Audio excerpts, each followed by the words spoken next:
Community Viewpoint.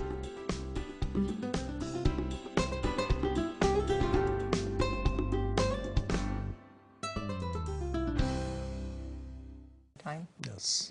And welcome once again to Community Viewpoint. I'm John Pawlak, your host for this segment. And this is the segment, this is the program you've been waiting for all year. We have with us a good friend of mine, Paul Elefante, and she's going to be talking to you and us and everyone watching about the Pahrump Social Powwow. Yes. Is that the true name of it? Yeah. And this is going to be the 20th one, and you're going to be, how many of these have you done? 3/4 of them, right? 15, 16, 14? 16. 16. I knew This is so. my 16th. There's one more since last year when I asked her the same thing. So we know that it's time for the powwow when it starts to get cold outside. It was freezing last night. And I know I was just ragging on the show about the 3-digit temperatures. Now we're at freezing point. So please tell us a little bit about the powwow. Well, as our flyer, and they'll put up a flyer, says, it's the 20th annual. We're really, really excited. We have, coming back, we have the Aztec dancers, and everybody loves the Aztec dancers. We have Marty Silvas. He's a traditional dancer, but he's also the buffalo dancer, and his nephew is an eagle dancer, and that's the eagle dancer that you see on the flyer. And if you haven't got a flyer yet, they're at the library. Yes. So, you know, and we're really, really blessed to have so many of the same vendors coming back. We have vendors that like to come to Pahrump. We have people here that have their favorite vendor where they know what merchandise they have, and they start doing their holiday shopping with those vendors. So, and we'll have fried bread and Indian tacos. Mm-hmm. So yeah, there are favorites, definitely. And when I was doing research for the show, this is well established on naturally the Native American websites all through the Southwest. Mm-hmm. So I saw that it's on their calendars, and so that you're very well, you're in a good position with them for them to promote you. So now we're promoting you in Pahrump. Yeah, and I send out 10,000 of these flyers. What I do is with each one of our vendors, when I send out the vendor application, I'll send out probably a stack about maybe a half-inch thick of flyers. And our vendors come from California, Arizona, New Mexico, El Paso, Texas. I said Arizona, didn't I? Yeah, Arizona, Utah, from all over, okay? And so our flyers get distributed throughout the Southwest because they're at other powwows and they're sharing them. Mm-hmm. And I have some new vendors that have called to, new people that have called to be vendors here this year, and they're from out of the area. So all of our vendors come from out of the area. We have one gentleman that lives here in Pahrump. Oh, okay. Yeah, that's pretty exciting. So what does he do? He's a vendor. He has craft items. Oh, does he? Okay. Yeah, he has some jewelry and he has some leather things. And then, too, I got to say, we have probably 2, maybe 3 vendors that haven't been here in, I don't know, 4 or 5 years that are coming back. So it's good. It's good. We're growing. We've become recognized along the powwow trail, as we call it. That's, you know, there's a powwow every weekend somewhere, and you follow that trail. The vendors will follow that trail. I'm excited. One of the gentlemen that was on our committee for several years, Manny Rivera, he's back in Pahrump, and he'll be at the powwow. Him, yeah. Yeah. He'll be out here again this year, and that's exciting. I wanted to share with you one of our fundraising means. And John has this thing here. Did you want to? No, I'd rather you do that. This is, then I have to put my glasses because I can't see it. But what you do to augment some of your funds, and this is not an easy thing to do. Paula goes around to different areas in the town, picking up used cartridges and toners, Right. and you get a lot of money for them. Tons. I get anywhere from 5 cents for a toner, depends on whether it's HP or Lexmark or Brother or Canon or Xerox, to $1.25 for an ink cartridge. So we make lots of money. And part of the reason, well, there's two reasons we do this.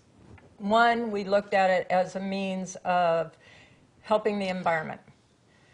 We managed to keep almost 2,500 pieces of plastic out of the landfill every year.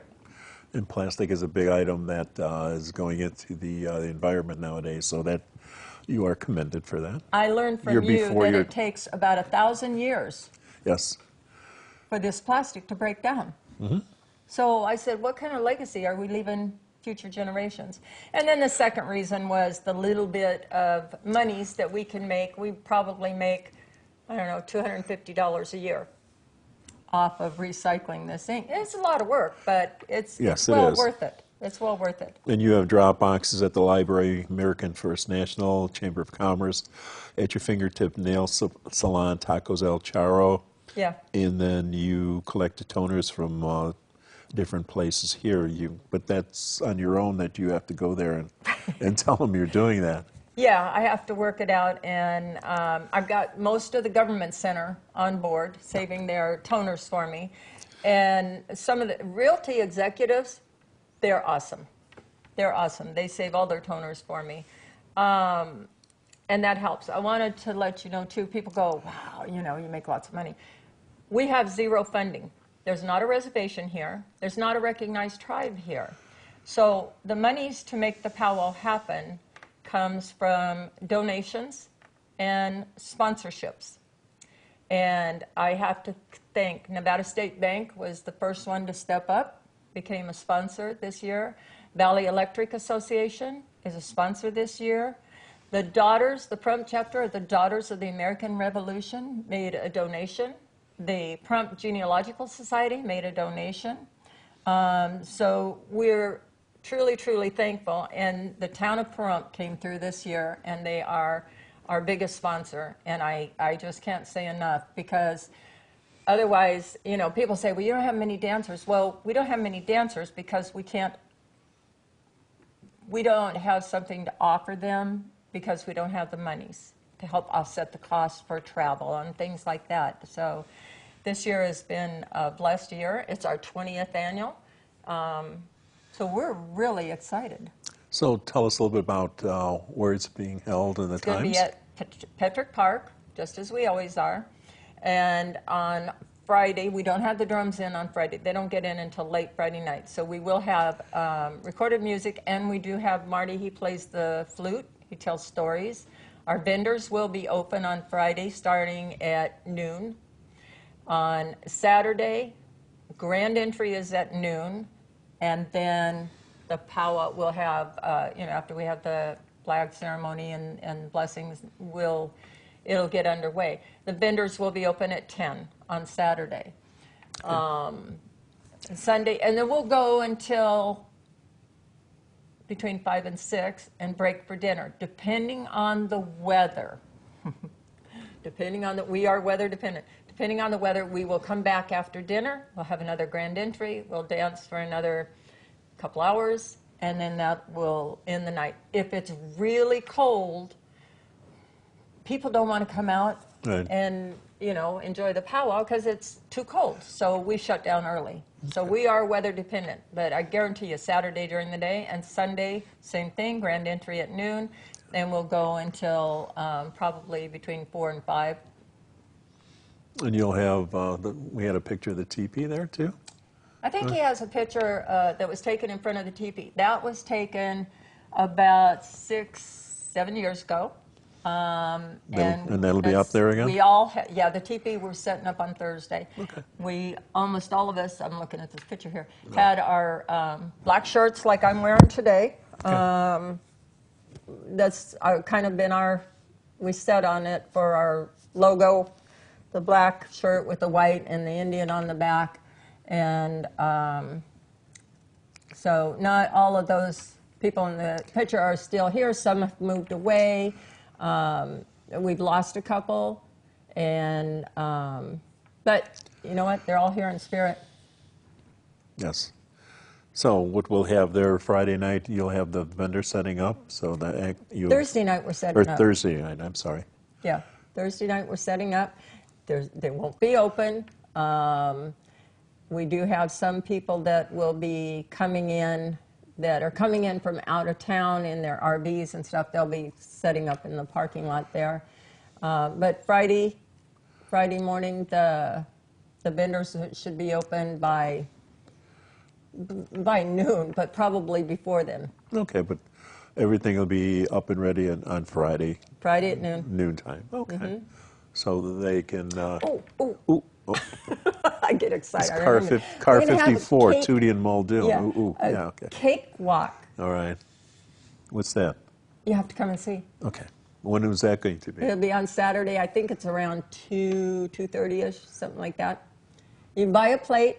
It's kind of like musical chairs, but you buy a plate and you participate, and the winner can go over to the table over here and they can pick out a baked good. Evidently, Conrad knows what that is.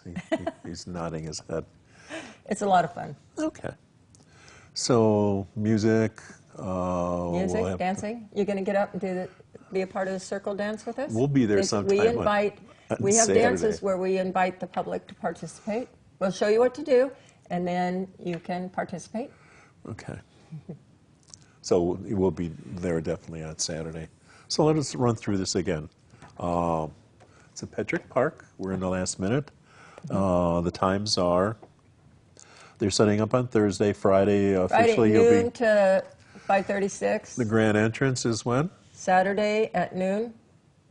And then we'll break between 5:30 and 6 for dinner, and we may or may not come back after dinner, depending on the weather. Sunday, grand entries at noon, and go until between 4:30, 5:30, something like that. And So please stop by, folks. This has been a part of Pahrump for many, many years. I know, because I've been a part of that, and as Paula, running the program in one way, shape, or form. So we thank you for watching, and hopefully we'll see you at Petrick Park for the social powwow. Thank you. Community Viewpoint.